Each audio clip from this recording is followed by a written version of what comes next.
Good morning everyone. आज हम हिंदी का टॉपिक करेंगे क्रिया।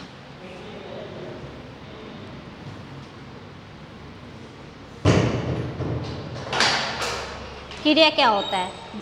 जिस शब्द से किसी कार्य के होने का या करने का बोध हो, किसी कार्य के होने या करने का बोध हो, उसे हम क्रिया कहते हैं। जिस शब्द से किसी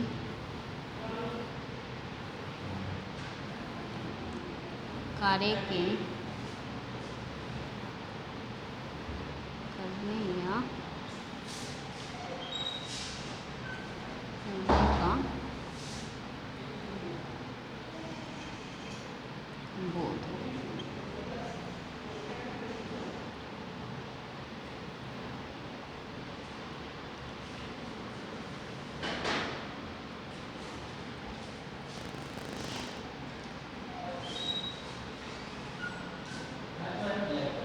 जैसे खेलना, पढ़ना, खाना आदि। ठीक है, खेलना, पढ़ना और खाना क्या है? क्रिया है। ये सब क्या है? क्रिया है। तो जिस शब्द से हमें किसी कार्य के करने का या फिर होने का बोध हो, उसे हम क्या बोलते हैं? क्रिया बोलते हैं। क्रिया के भेद।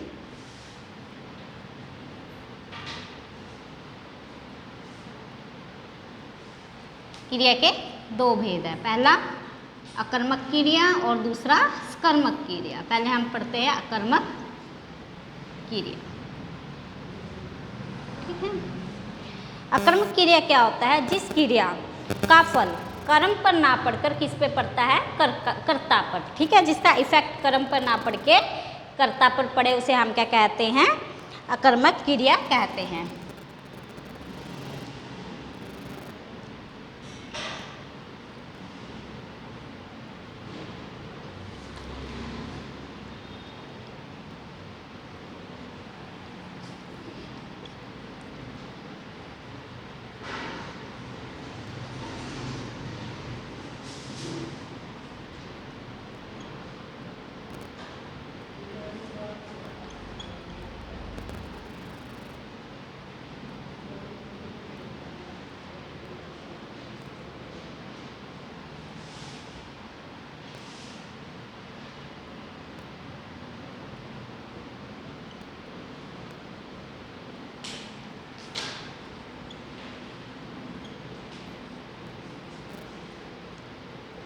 ठीक है,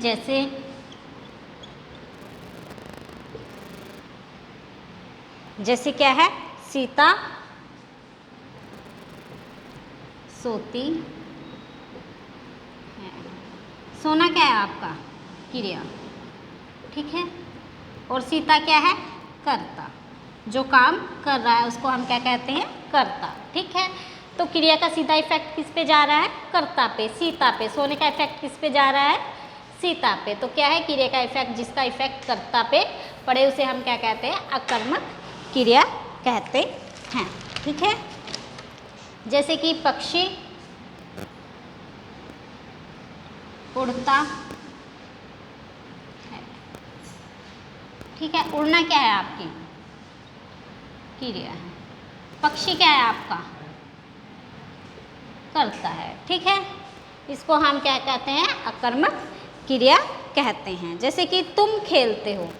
क्या करते हो? तुम खेलते हो। ओके, ठीक है, ये सब आपका क्या है? अकर्मक क्रिया है। अब दूसरा क्या है हमारे पास बच्चे? दूसरा है हमारे पास, दूसरा भेद होता है सकर्मक क्रिया।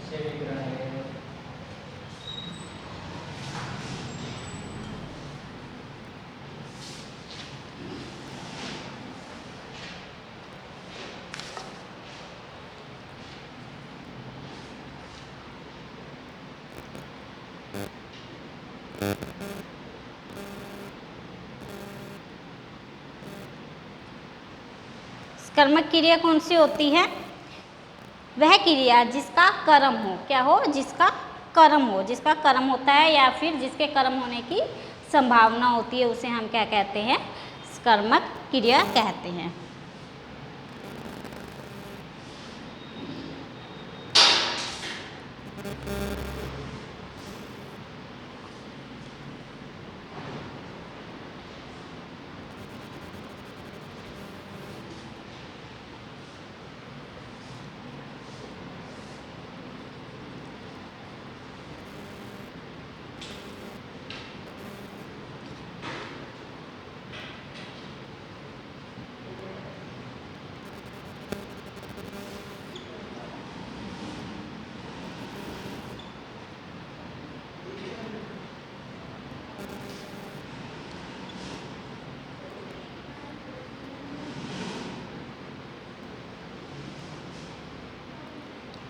ठीक है, वह क्रिया जिसका कर्म हो या फिर कर्म होने की संभावना हो, जैसे कि सीता खाना खाती है। ठीक है, खाना क्या है, इसमें कर्म है। ठीक है, तो क्रिया का इफेक्ट किस पे पड़ रहा है, कर्म पे, खाने पे, तो ये क्या होगी, आपकी सकर्मक क्रिया हो गई। ठीक है, सकर्मक क्रिया है क्या, दो तरह की होती है, एक कर्मक क्रिया और दूसरी होती है द्विकर्मक क्रिया, जिसमें एक कर्म हो, और द्विकर्मक क्रिया क्या होती है, जिसके अंदर की दो कर्म हो। ठीक है, जैसे कि मैं चाय पीती हूँ। ठीक है, ये होगी एक कर्मक क्रिया। ठीक है, इसके अंदर क्या है, एक कर्म है। ठीक है, और ये कौन सी होगी, सकर्मक। ठीक है, सकर्मक क्रिया हो गई। ठीक है, जैसे और देख लो, राम फल खाता है। राम क्या खाता है, फल खाता है।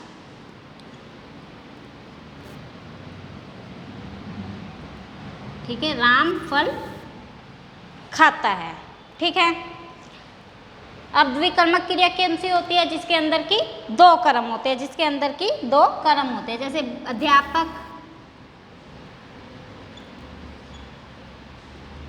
बच्चों को पाठ पढ़ाती है। ठीक है, इसमें दो कर्म कौन कौन से हो जाएंगे, एक तो बच्चों को और दूसरा पाठ। ठीक है, ये क्या हो जाएगी, आपकी क्रिया। पढ़ाती क्या हो जाएगी, आपकी क्रिया हो जाएगी, और बच्चों को और पाठ क्या हो जाएगा, आपका कर्म हो जाएगा। ठीक है, ये हो गया आपका सकर्मक क्रिया। ठीक है, इसको हम क्या कहते हैं, सकर्मक क्रिया। एक होती है हमारे पास, इसके जो मेन पार्ट होते हैं यही होते हैं दो, बाकी कुछ क्रियाएं होती है, उसे हम देखते हैं। एक क्रिया होती है पूर्वकालिक क्रिया। कौन सी होती है, पूर्वकालिक क्रिया। ठीक है, पूर्वकालिक क्रिया क्या होती है, जो एक क्रिया को खत्म करके जब दूसरी क्रिया स्टार्ट हो जाती है, जैसे कि एक काम हमने खत्म किया, खत्म करके हम दूसरा काम स्टार्ट कर दे। ठीक है, एक क्रिया के खत्म होने पर जब दूसरी क्रिया स्टार्ट हो जाए तो उसे हम क्या कहते हैं, पूर्वकालिक क्रिया कहते हैं। एक क्रिया के खत्म होने पर दूसरी क्रिया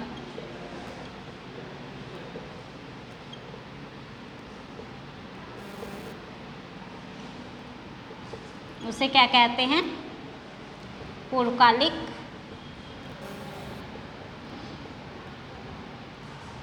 क्रिया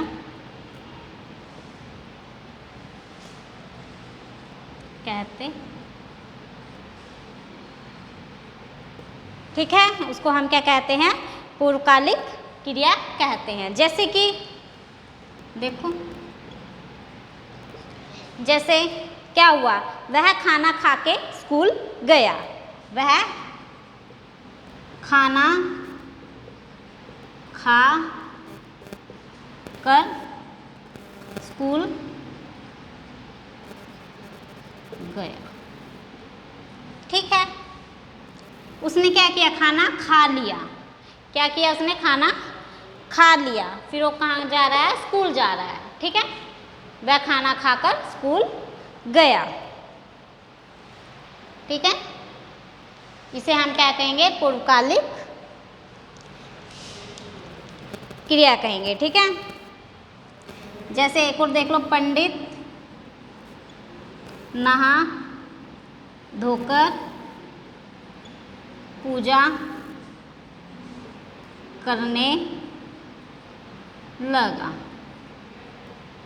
ठीक है, वो पहले नहा लिया। ठीक है, वो क्या किया, नहा लिया, फिर वो क्या करने लगा, पूजा करने लगा। उसने क्या किया, एक क्रिया को खत्म किया और फिर दूसरी क्या कर दी, उसने स्टार्ट की। ठीक है, इसी को हम क्या बोलते हैं, पूर्वकालिक क्रिया कहते हैं। ठीक है, नेक्स्ट देखते हैं।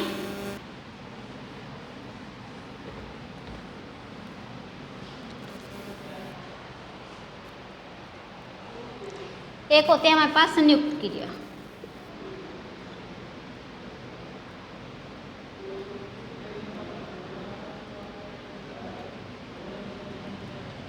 ठीक है, क्या होती है, संयुक्त क्रिया। अब संयुक्त क्रिया क्या होती है, वो क्रिया जो किसी दूसरी क्रिया से मिलकर बनती है। वो क्रिया जो क्या करती है, किसी दूसरी क्रिया से मिलकर बनती है। ठीक है, दो क्रियाओं का एक साथ चलना।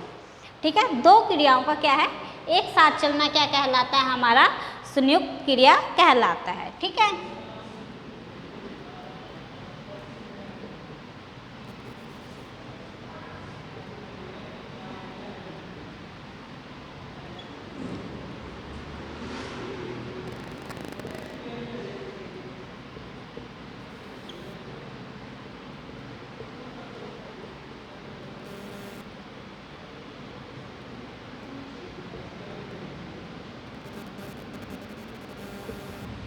ठीक है, जैसे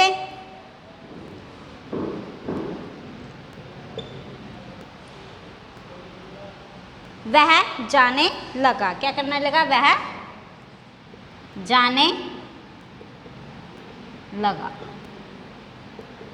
ठीक है, ये क्या है, संयुक्त क्रिया है। ठीक है, जिसमें दो क्रिया हो, जैसे जाने और लगा। ये क्या है, दो क्रिया है, जाने और लगा। ठीक है, ये क्या है, दो क्रिया है। जैसे कि मैंने पत्र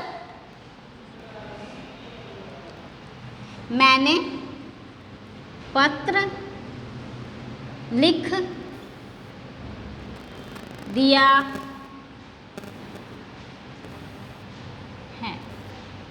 ठीक है, इसके अंदर क्या है, लिख दिया है। ये क्या है, क्रिया है। ये दोनों क्या है, लिखना भी क्रिया है और दिया है भी है, क्या है, क्रिया है। मतलब दो क्रियाएं क्या है, एक साथ चल रही है। जब भी दो क्रिया एक साथ चले उसे हम क्या बोलते हैं, संयुक्त क्रिया कहते हैं। ओके, चलो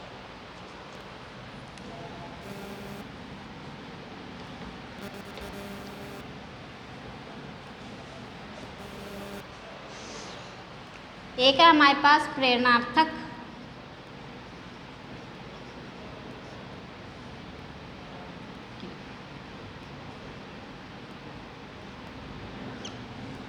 प्रेरणार्थक क्रिया कौन सी होती है, किसी और से काम करवाता है। जब कोई क्या होता है, किसी और से काम करवाया जाए। ठीक है, जब हम क्या करते हैं, अपना काम किसी और से करवाते हैं, उसे हम क्या कहते हैं, प्रेरणार्थक क्रिया कहते हैं। ठीक है,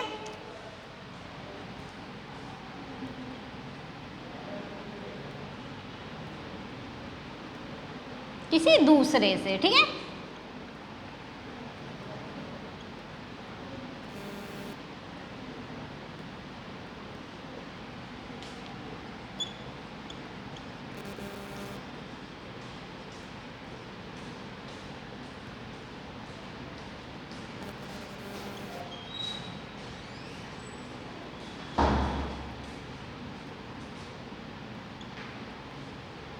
जैसे इसमें क्या क्या आ जाएगा, जैसे कि वह अपने भाई से पत्र लिखवाता है। क्या करता है, वह अपने भाई से पत्र लिखवाता है।